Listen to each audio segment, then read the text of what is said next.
Welcome to the Sprint to Profit podcast with Kirsty and Isaac. If you are an Amazon seller looking to grow your business with some of the latest tactics and strategies, along with some great guidance for your overall business, then you are in the right place. So pay attention and if needed, take notes. Let's get started. Hey everybody, welcome to the Sprint to Profit podcast. This podcast was developed by and for Amazon sellers to give you the latest strategies that are working right now to grow your Amazon business, as well as how to plan for future growth and lifestyle. So if you're currently selling on Amazon or looking to get started in private label products on Amazon, then this is the right place to be to learn more about the ins and outs of the process and strategies it takes to get ahead and make a long-term sustainable business. So let's jump into today's topic. So hey guys, it's Kirsty here, and in this episode we're going to be speaking with Ken Kubec from Thrasio, and they are a company that actually acquires Amazon businesses. They're actually the fastest growing acquirer as well. They've acquired over 45 brands so far, and they're actually acquiring them at a rate of 3 to 5 a month. So pretty good going. So there must be a lot of Amazon businesses out there that are ready to be sold. And that's what we're going to be jumping into today. So a little bit around, what makes a great Amazon business to buy, what Ken and his team are actually looking for to buy as well, and how you can actually make sure that your business is attractive for someone like Thrasio to actually want to buy the business. So hi, Ken, how are you doing? Hi, I'm doing well. Yeah. And under the current trying times, as well as can be expected, just as we were discussing pre-call, parenting, being an educator, and buying Amazon businesses. Yeah, yeah. Exactly. Yeah, you might have a little spin-off there on how to educate kids. How to educate 4 kids, I think, right? Yeah. Yep. 4 kids. Yeah. Brilliant. So, well, before we actually, jump into the Amazon stuff, first of all, what we'd really like to do is understand a little bit about you, your personal journey and how you actually ended up working at Thrasio and how you ended up where you are today.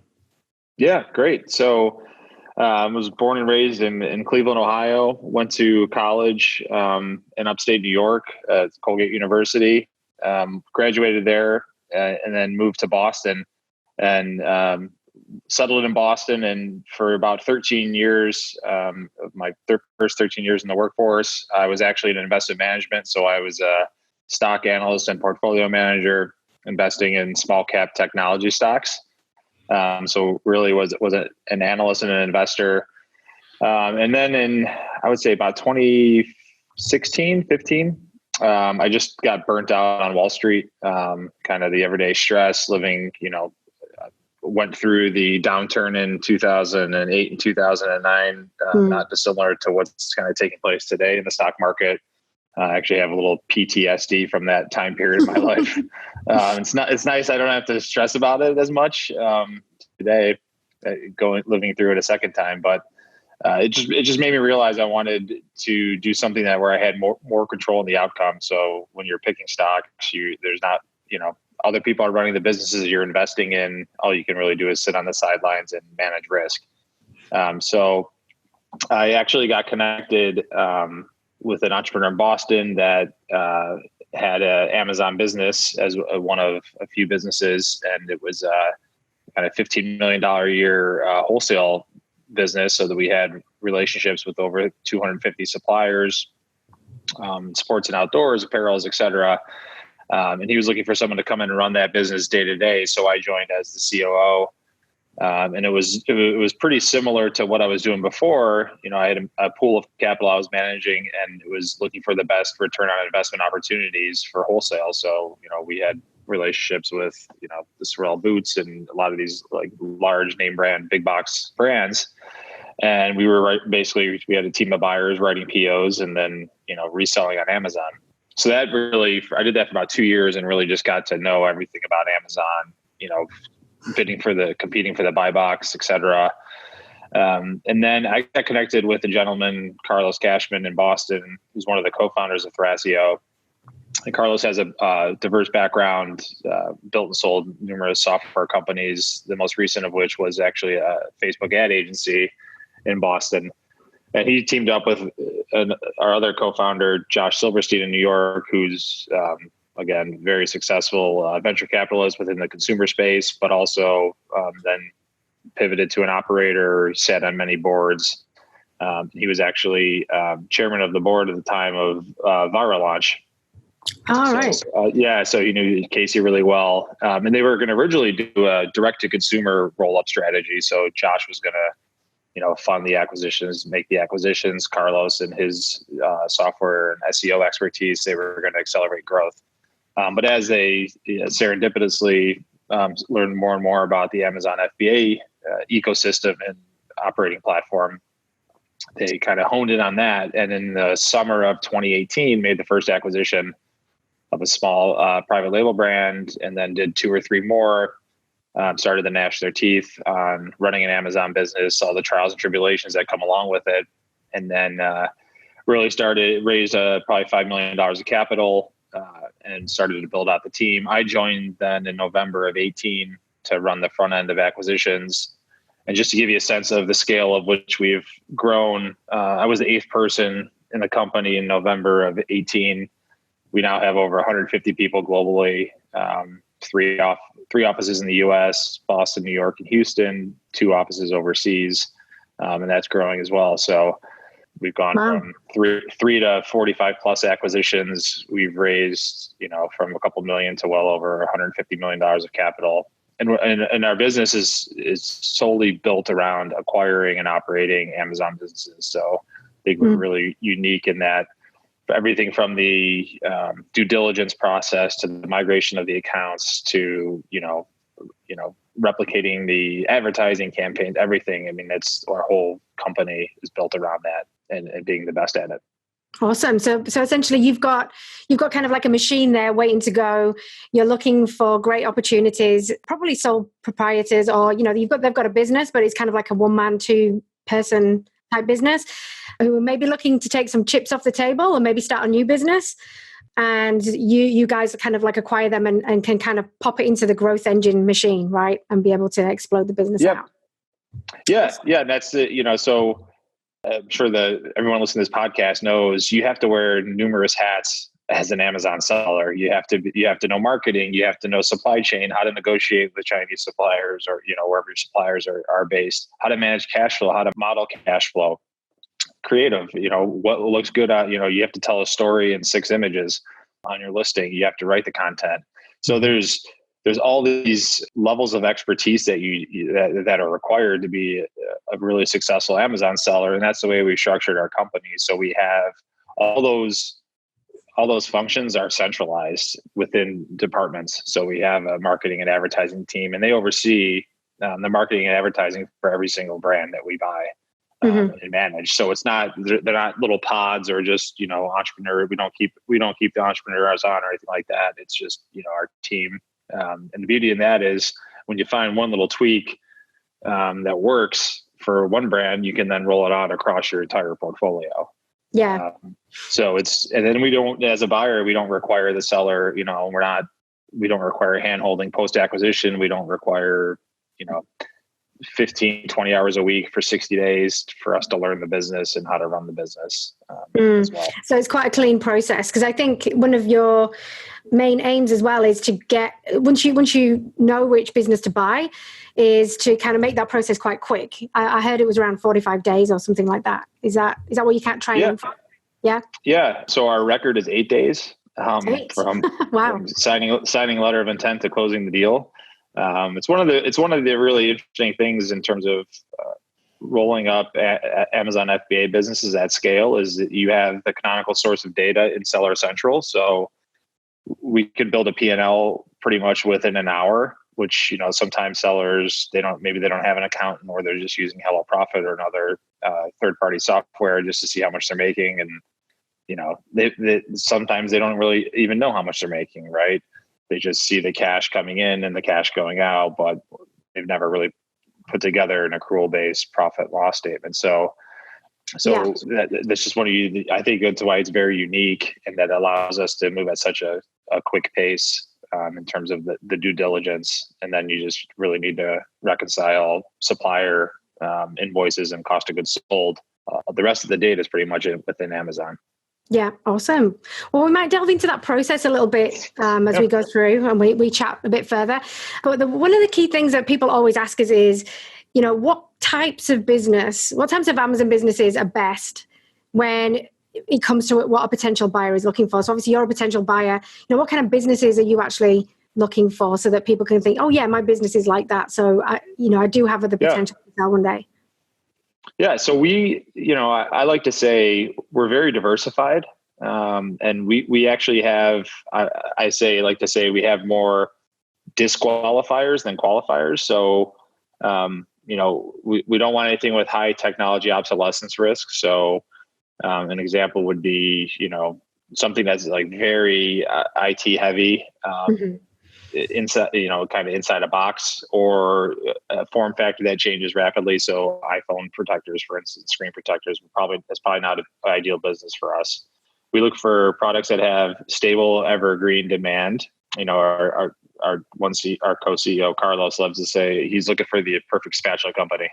To give you a sense of kind of what we really like, and I like to say in our process in the upfront when we're looking for businesses, I like to focus on R cubed, I call it. So it's reviews, rank, and rating. Right? Do you have the review count and quality to be, within the top 5, top 10 within your category?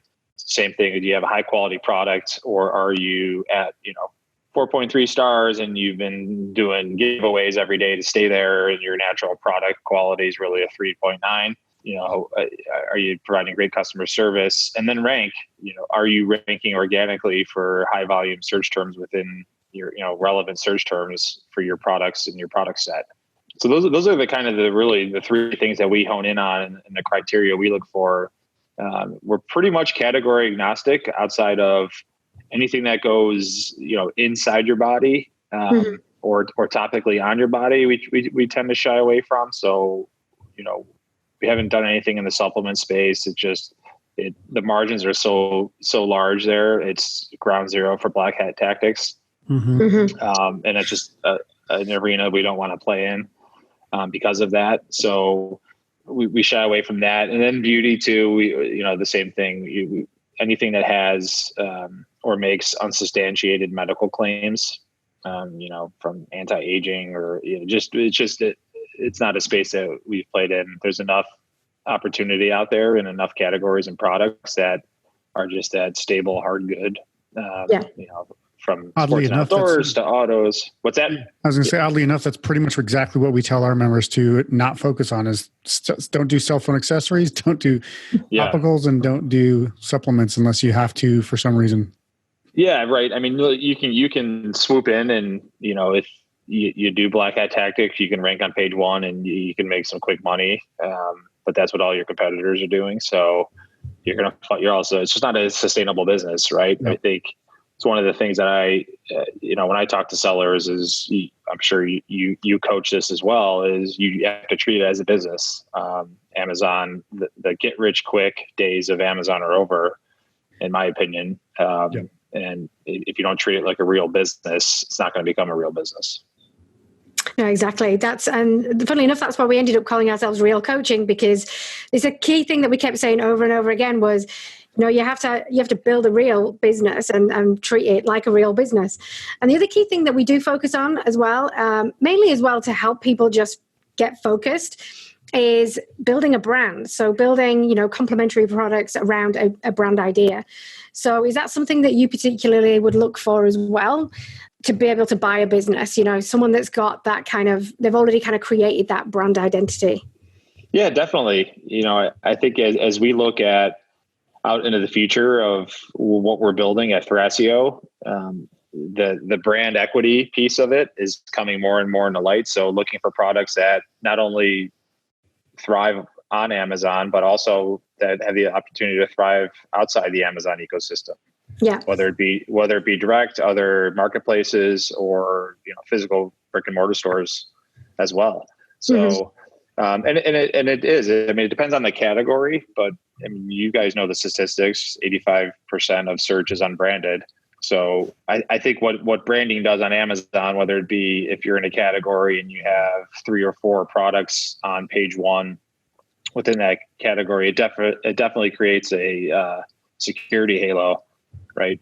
When consumers are shopping and they see, oh wow, they have 4 products with 500 plus 4.5 star reviews within this category. They must really know what they're doing in terms of product development in this category.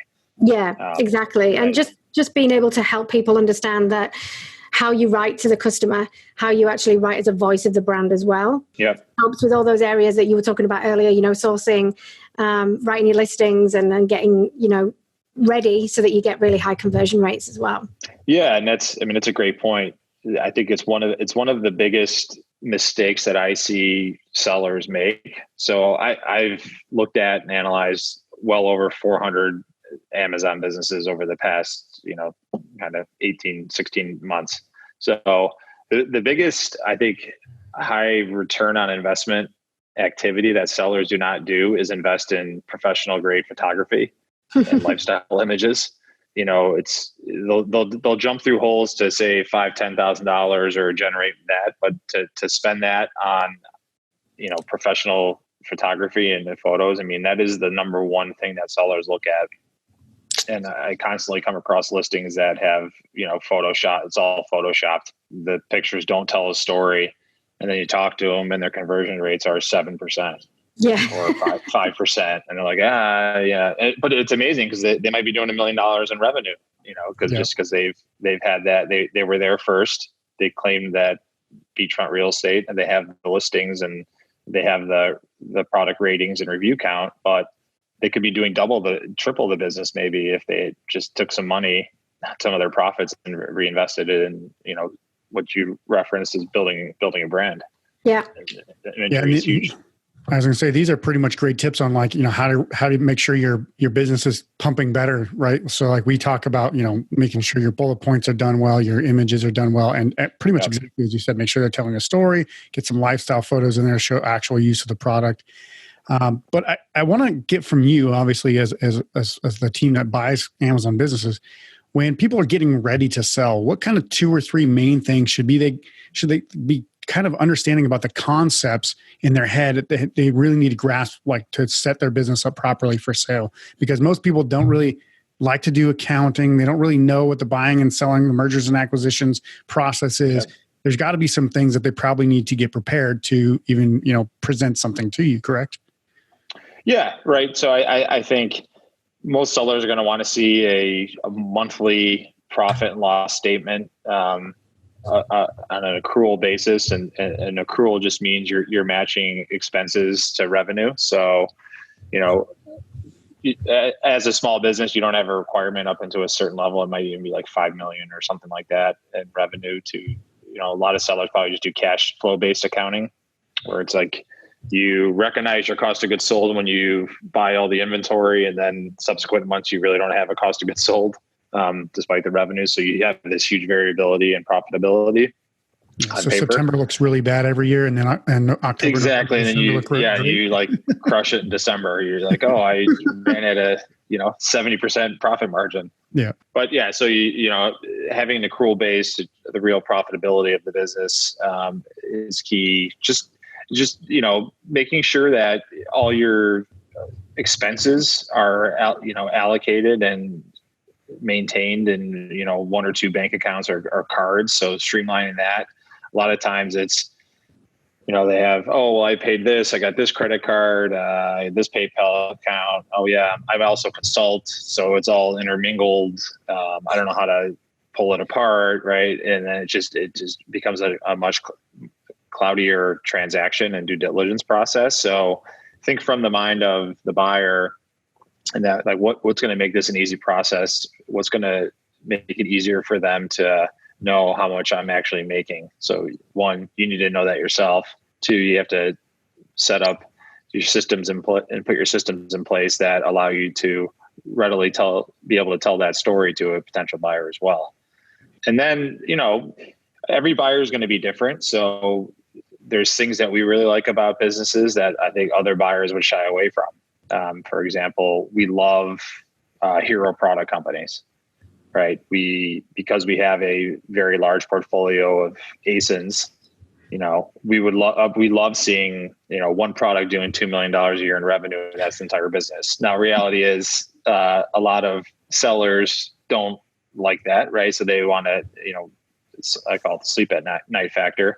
So they diversify and launch new products, and that's the right thing to do to continue to scale the business. You can't just rest on one product, right? If it gets shut down or attacked or hijacked. But that's something that's, I think, unique to us as buyers is we love that. So a lot of brokers would tell you that it's not a marketable business and people are going to shy away from it. But that's something that we really love. Yeah, and I think it makes sense when you're describing how your business model works. Obviously, you are working in stock markets and stuff like that. So you like to see those hero stocks, right? So it's like, these are the winning stocks that you can trust and bank on to make you money, grow in year in and year out. And so you're thinking, just get a bunch of those. You're diversified through your portfolio, whereas the person who sold it to you was not. And now you have all these winning, essentially, stocks in your business. Yeah. And that's what so one of the big questions I always get is, how much do you value a Shopify business or, off Amazon?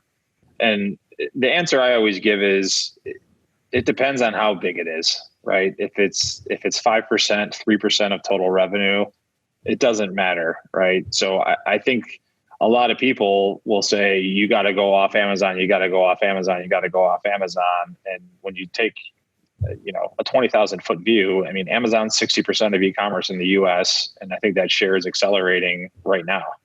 Yeah. So, if you go on to Walmart, at best, you're probably going to be 5 to 10% of your revenue. You're going to get a nice bump. But, if you're now running out of stock on Amazon because you're shifting capital to Walmart, and it's going to be probably a lower return investment of your time and energy and capital, just focus on Amazon, really, fortify your presence there.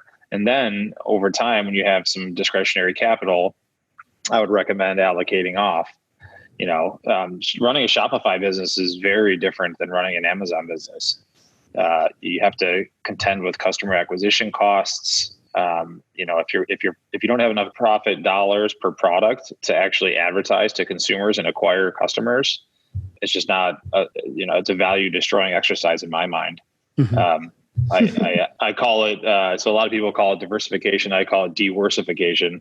And then for the right brand, it makes sense. And I think it does make sense. But if Amazon shuts you down, if Shopify is 5% of your revenue, your business is done. So yeah, if it's 15, 20%, then that's a different story. But I just think it's two different skill sets, completely different skill sets as well required to be successful. It's funny. It's like we completely briefed you before you got on the call, but we say exactly the same. I always hesitate because some people are like, you got to go off Amazon. You got to go off Amazon. And, we say exactly the same thing, mainly from personal experience, right? Because personally, I also went off on that tack. I've got this great Amazon business. Now I'm going to completely diversify what I'm doing. And I spent like $50,000, nearly to $100,000 just trying to get off Amazon until I fully understood that process of, I need X amount of dollars profit in each product. And then I need all those products to work. Yeah. And I need to understand how to drive traffic all the way through. Like you said, it's a completely different business model. One that you should do, like you said, when you've got capital and your Amazon business is kind of like fully on, or it's humming. Sell it to you and maybe just start another Amazon business. Yeah, there you go. That happens a lot. That happens a lot, yeah. So that's great to hear from your perspective as well, because I think that's what we do have a lot of people saying to us. But before I sell, I need to do this. So it's a great to hear from you that you actually don't really need to do that. Yeah, I think if you can get to a place where, and we've seen this, but it's typically been reverse engineered. So if you're at 50% Shopify, 50% Amazon, it's because you were successful on Shopify and then people started searching for your product on Amazon. So it just goes to show, I've come across a lot of businesses that started, 100% direct to consumer, and then they're like, well, all the consumers are on Amazon. So I had to start selling there. And now Amazon's taken over because the velocity, right? I mean, is just so large. Yeah, exactly. Also, one thing that people ask us all the time is, it's great. They know now what to do with their business to get it ready to sell. But when is the best time? Because it's kind of a little bit like a chicken and egg situation. You get it moving, you're starting to get the cash flow in, and then you're like, oh, I'll just hang on to it for a bit longer and wait and wait and wait. So from your perspective, when do you think is the best time to sell an Amazon business? Yeah. So I liken it to getting married or having kids. There is no best time. There's only the right time for you. So, but that being said, I'll kind of all jokes aside, I think you really need to do the work on what is the realistic scale that you can get to, right? So do the research, look at your keyword universe, look at the demand, look at your competitors, and you really need to forecast out, hey, at this dollar, this product is going to peak at this dollar level. And then and then calculate probability of success of the other products in your portfolio and how big they can get. And then, you might, I think a lot of sellers that I've seen, look, there's a growth curve, a typical growth curve that I've seen on successful Amazon businesses that break through kind of the $500,000 level. So it's like, 50 to 75,000, year one or year two, and then you're at 150,000, and then you're at 500,000, and you're at like 1 million, 1.2. And then the curve starts to dampen a little bit because they either stopped investing in new products, they became capital constrained, or whatever it may be. So, I think you need to have a realistic view of how big your current products can get as a portfolio, and then work back from that. Right? You want to be selling, quite candidly, at your strongest point. So as growth is, accelerating or is very healthy, the minute that the curve starts to roll over, and we value the businesses on trailing 12 months profit for every acquisition. So if you're, at the, and then we will weight the nearer term performance, as well within that. So if you had a great December, but now we're sitting in June and your revenue and profits are, have been declining, 5-10% a month, that's going to be reflected in your business valuation. Subsequently, if you've been powering through and you've been growing, that's also going to be reflected in, what a buyer is willing to pay for the business. So, it's just like any kind of business. If it starts, and then your astute buyers, right? Like we obviously know what's happened to us. We've seen it. Once you start to lose momentum on Amazon, it's costly and time consuming to get it back. Right. Yeah. So we have the fortune of having a lot of capital. So to put and invest in businesses after we purchase them, whether it be new product launches or really jamming on PPC to move up rank or recapture a bestseller tag or Amazon's Choice Badge. A lot of entrepreneurs don't have that, right? So we can run a product at break even for a month or two if we really wanted to, and made that economic decision to recapture a bestseller tag, for instance. But for an individual seller, I don't think they don't have the capabilities to do that. So, my recommendation is always sell from a point of strength and a weakness.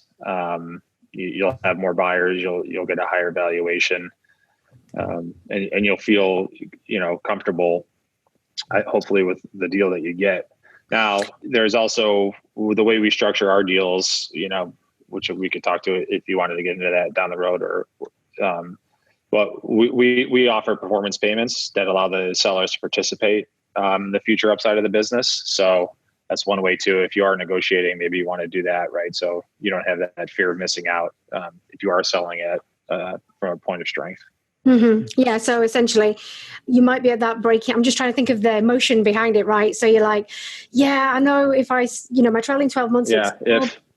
If, and essentially, so one thing as you were talking there as well, I was thinking if I was going to coach someone on this, I would think as well, you need a goal, right? So number one, as a seller yourself or as a business owner, it'd be like, if I could have X amount of dollars in my bank account, I would feel pretty awesome right now, right? So if you kind of had that in mind, with then the view of understanding what your accrual accounting is and your trailing 12 months, understanding when you hit that point. And when you get to that point, it's like, okay, now is the time versus, oh, maybe I can eke out an extra, $500,000 or $1 million, because then they could maybe come to either a broker or a buyer like yourself and then say, well, I can share in that growth with you, take less kind of upfront, and then share in the growth as you guys kind of accelerate it through.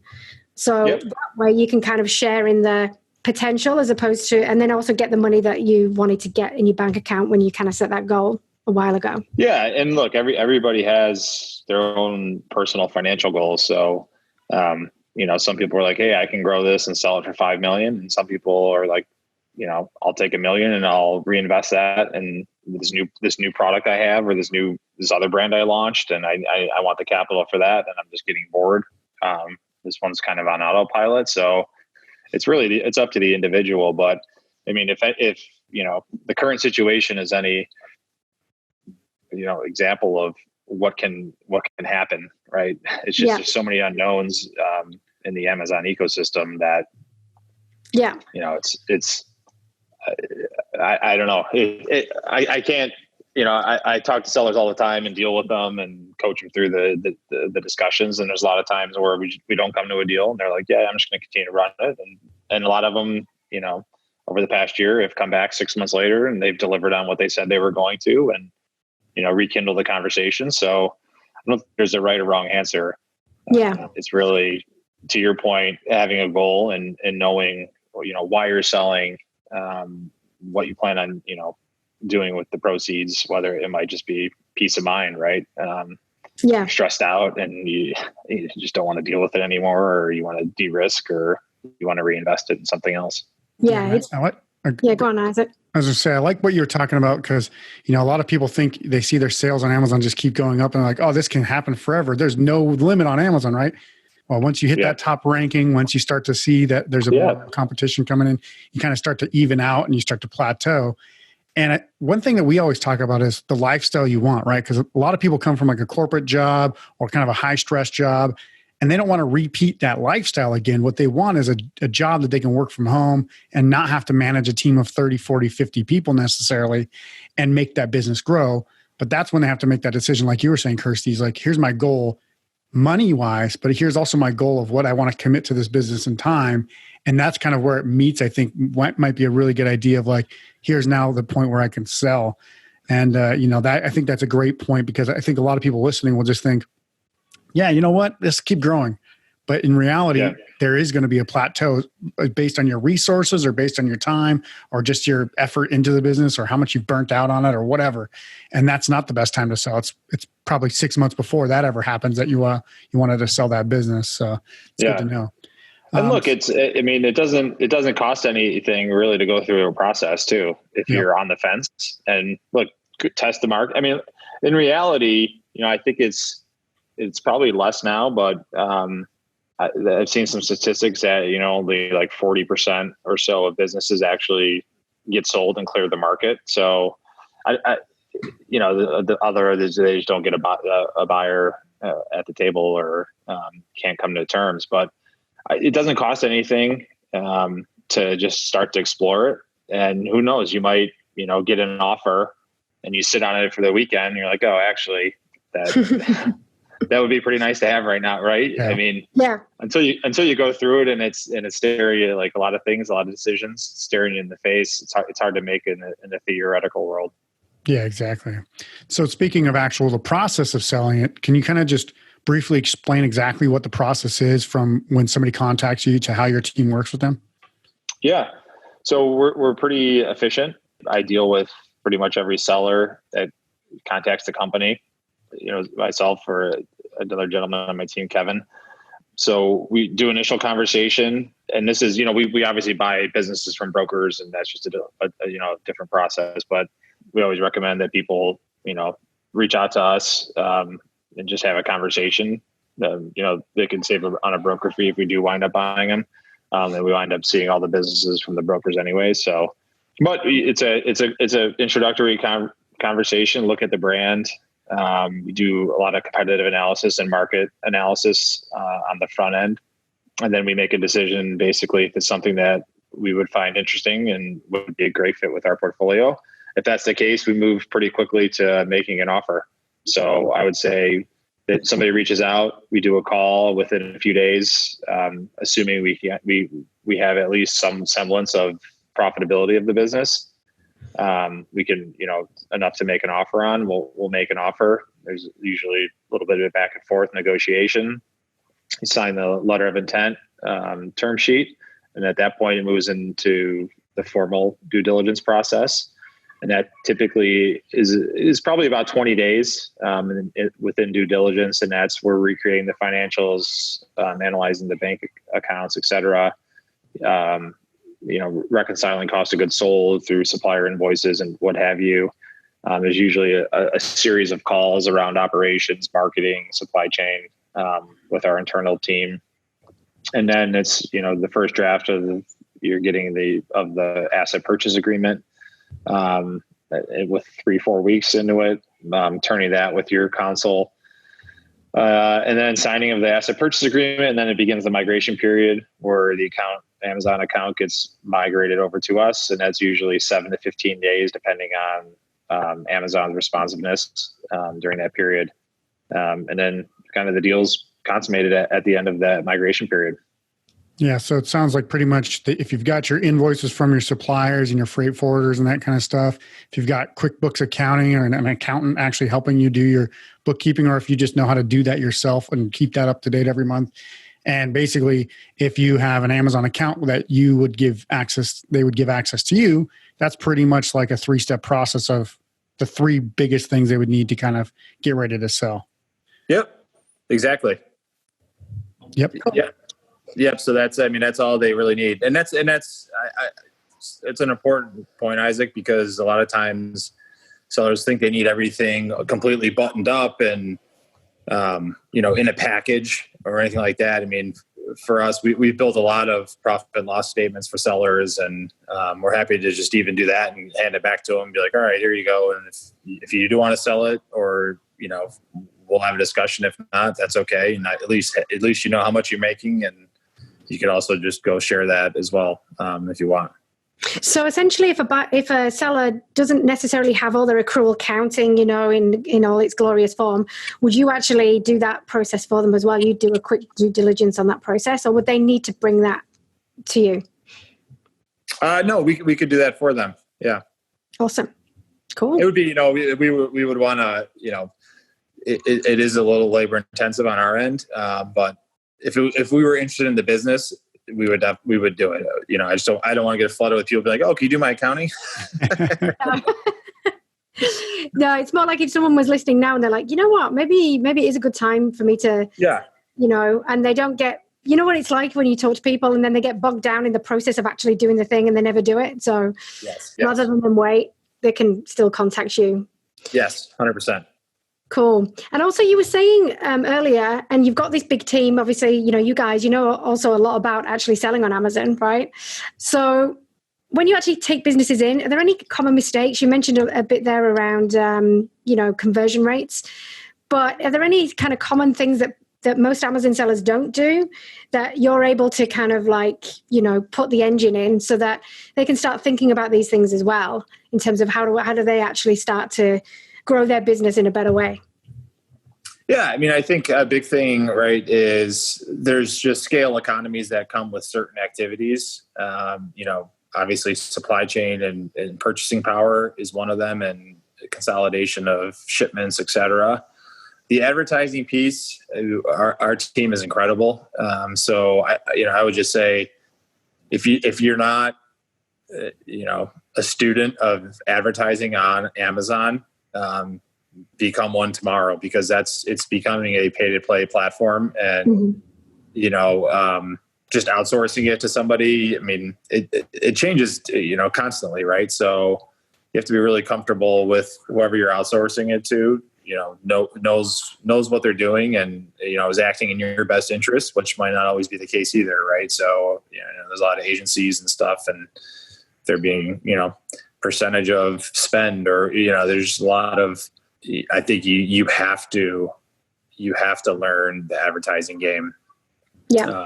and be a student of it first and foremost. It's just going to be increasingly become a key element of success operating within Amazon. And then just, again, treating it like a business. It's not, I think that's something that our mindset internally is, every decision that we make for a brand, and we dedicate a lot of time and resource to every single brand and acquisition and coming up with a playbook. And then every decision is based on, what's the return on this investment that we're going to make, whether it be launching a new product, deciding to put more money into the campaign budgets, to reshooting creative, maybe, hiring influencers, hiring, celebrities, like maybe launching a licensing agreement and license product. I mean, there's a lot of things that people could be doing, and it's really treating each decision as, is this going to improve the value of the brand and the company? Mm-hmm. So, I mean, I think what I heard you say there in terms of, like a 1-person, 2-person band who's doing this thing, maybe they've got a couple of outsourcers, but really good, quality products that bring you really good margin. Make sure that you understand the life cycle of your product. Also, make sure that you invest in great quality images and great quality listings so that you get great conversion rates, and be a master of, or really understand Amazon sponsored ads, or the Amazon advertising platform as it's now becoming, right? And keep the engine moving on Amazon, and don't diversify off of Amazon until you are really set up in the right way. Yeah, that is a great. Or maybe not even ever. It depends. You gotta, like, if you're, again, like spatulas, if you're selling spatulas, have you ever been served an Instagram? Like, who's going to go direct and go through and search for a spatula on Google and go to your spatulasusa.com site and buy one, right? I mean, kind of use common sense, and hope is not a strategy. Yeah. Awesome. So I was going to say, a lot of great tips there about, how to not even just sell the business and how to prepare for sale, but also how to, get up and running and make it better and better. But I was just curious if you have any last, because a lot of people are going to probably sit here and listen to what you're saying and try to reverse engineer how to revalue their process and be like, okay, so what I hear Ken saying is he's looking for this. So now I'm going to do that in my business.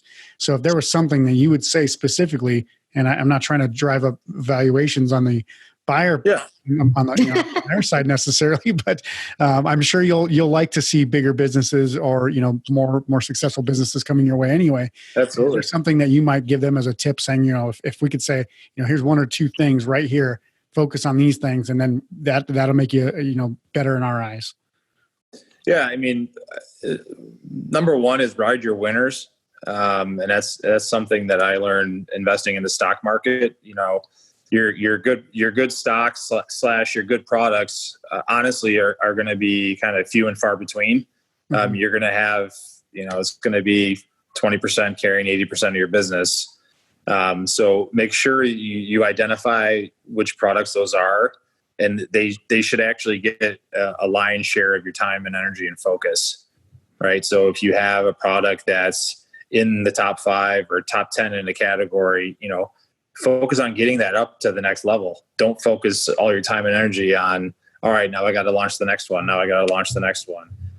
Figure out where you can get that product and dedicate the most time and energy there, because that's going to be your highest, return on investment and return on time as a business owner. Right. So if you have, again, an example earlier, a product that's doing $1 million a year and it's at a 10% conversion rate, like if you get that conversion rate of 20%, that's $200,000 of profit. Mm-hmm. Like that's, what I'm saying? I mean, that's real money versus just launching a new product and the appeal of trying to build and launch a new product. I mean, it becomes a game of incremental improvements for your hero products that really make a massive impact on your bottom line. And it could even be, it could just be a simple, supply chain renegotiation every 3 or 6 months or every order. What volume discounts can you get? I mean, you just got to really focus on those, and it's just going to have such a huge impact. And I feel as though a lot of sellers launch, they're like, all right, that one's okay. Let me move on to the next one. Right. And I think it's just they're doing themselves a disservice at the end of the day. Yeah, and it sounds a lot like the Steve Jobs scenario of cut the crap out, right? Focus on the things that are doing well. So when he came back to Apple, they had like 200 plus products, and he's like, cut it down to these 10. That's what we're focusing on from now on. Yep. Yeah. Yeah. And I think we've, with Isaac and I, we've been selling on Amazon for the last 7 years now.